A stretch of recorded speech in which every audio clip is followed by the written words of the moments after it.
Hello everybody, getting ready to do lesson 3.6, part 1 of pre-calculus math today.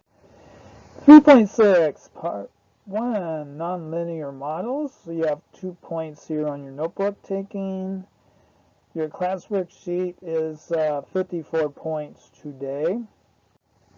Today's bell work. Students, teachers, today's bell work. Write an equation of the parabola in the standard form. So you have this parabola here for your number 47. Then you have this parabola here for your equation to write. You have your vertex here, students, teachers. Give your students 5-6 minutes for this one. Okay, see you in 5 or 6. Okay, welcome back for your solutions for today's bell work. Number 47 here. Your vertex is -1, 2. Here's your vertex, and then we have a point. We have a y-intercept here. When x equals 0, y equals 1. So we have that much information. So knowing that much, when you put this in vertex form, here's your vertex form of this parabola. And when y equals 1, x equals 0, and then we go ahead and we solve for x, so -1 equals x up here for ax, for -1 equals ax. So this would be your equation for this parabola here. Then down here, we have our vertex here, it'll be 2, -1. And then we have a point here at 0, 3. We do the same thing here. Here's our vertex form for this parabola. A times quantity x minus 2 squared minus 1. And we go ahead and we plug in our values here for 0, 3. When y equals 3, a times 0 minus 2 squared minus 1. So that's our 0 plugged into our vertex form. We go ahead and we solve for a here. 3 equals 4a minus 1. 4 equals 4a. A equals 1 in this situation here. Then we plug it back in up here to this, and we end up with f of x equals x minus 2 squared minus 1. So, students, that's what you should have to our lesson for today. We start out with a notebook slide here, classifying scatter plots. In 1.7, you saw how to fit linear models to data. In 2.8, you saw how to fit quadratic models to data. In real life, many relationships between two variables are represented by different types of growth patterns. A scatter plot can be used to give you an idea of which type will be best to fit data.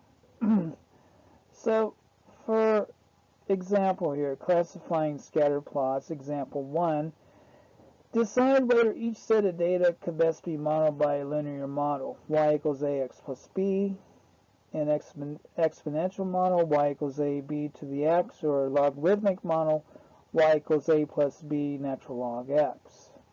So for a, we have this data set here, and it continues down here. So this whole bunch of things here, these points, are in your data set for A. It appears that the data can best be modeled by an exponential function. So why is that? Well, if you look at it here, you can see how your y factor is increasing here for each 1/2 increment here of increase on your x, your y seems to be going up. So knowing that, this is your plot here of this data set here.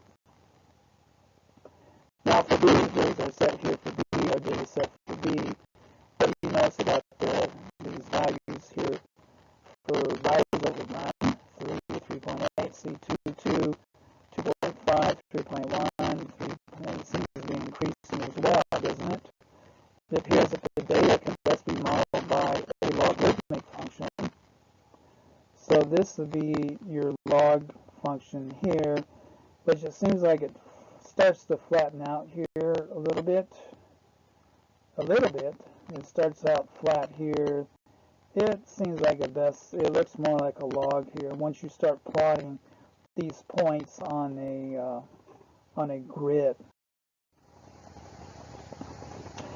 And then for C here, here's our data set for C. Here's your plot here. What does that look like, students? So it appears the data can best be modeled by a linear function here. This looks very linear. So let's go into a guided practice here. Use the graphing calculator to create a scatter plot of the data. Decide whether the data could best be modeled by a linear model, exponential, or logarithmic. Here's our data set here.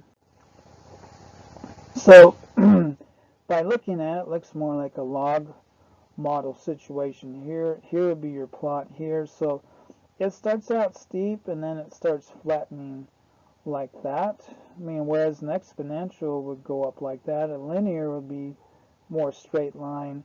But a log starts out steep and it starts to flatten out, and that's what's happening here. In your notebook, fitting nonlinear models to data. So once you have used the scatter plot to determine the type of model that would best fit a set of data, there are several ways that you can actually find the model. Each method is best used with a computer or calculator rather than with hand calculator. Okay, so going into our example here. Example 2, fitting a model to data. Fit the following data from example 1a to an exponential model and a power model. So we're going to take what we did in example 1, identify the coefficient of determination, and determine which model fits the data. So this was our data up there. We combined our data. So begin by entering data into your graphing calculator, then use the regression feature of the graphing calculator to find exponential and power models for the data. So we're going to go ahead and enter that, and then we're going to use regressions for exponential. Okay, so once we enter our data into our calculator, so an exponential model for the data is y equals 0.507 multiplied by 1.368 to the x, and a power model for the data would be y equals 0.249x to the 1.518. So when you enter your data, here's your exponential model here that follows the plot of the data, and then your exponent down here of is 0.9944, and then for your power model down here, this is your plot, this is your graph here, and then you have a coefficient of determination here is 0.93. It's not quite nearly as close as over here with your exponential model. So using that, plugging in your data, and then using regressions, we definitely find out that our exponential model is much closer to what's actually there. Plot the data in each model in the same viewing window, and this is what you get. So determine which model fits the data better. Compare the coefficients of determination. For each model, the model whose R2 value is closest to 1 is the model that fits the data. In this case, the better fitting model is the exponential model. Deciding which model best fits a set of data is a question that is studied in detail in statistics. So you get into that in statistics. Recall from section 1.7 that the model that best fits a set of data is the one whose sum of squared differences is the least. In example 2, the sums of squared differences are 0.90 for the exponential and 14.30 for the power model. So let's go into a problem here. So we got a set of data. Table shows the yearly sales in millions of dollars of Whole Foods Market for the years 2001 through 2008. So here's your year, here's your sales. use the regression feature of a graphing calculator to find an exponential model and a power model for the data and identify the coefficient of determination for each model. Let t represent the year with t equals 1 corresponding to 2001.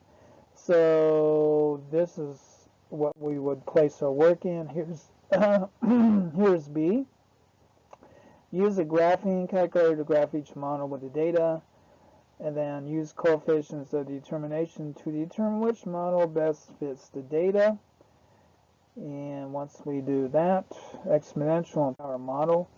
So going back to it, so the exponential model would be this here, s equals 1876.645 multiplied by 1.1980 to the t power, and then our R2 factor will be 0.9996, which is real close to 1, and then our power model would be 1.905, so they're definitely different. 0.844 t to the 0.6018. And our R2 factor is not nearly as close to 1, 0.9559. So our exponential is definitely closer to 1 here. It seems to be a lot better representation of our data. And then going back now and graphing each one of these. So our exponential model, there's our x, it's almost plot to plot closely, but our power model, no, not even close.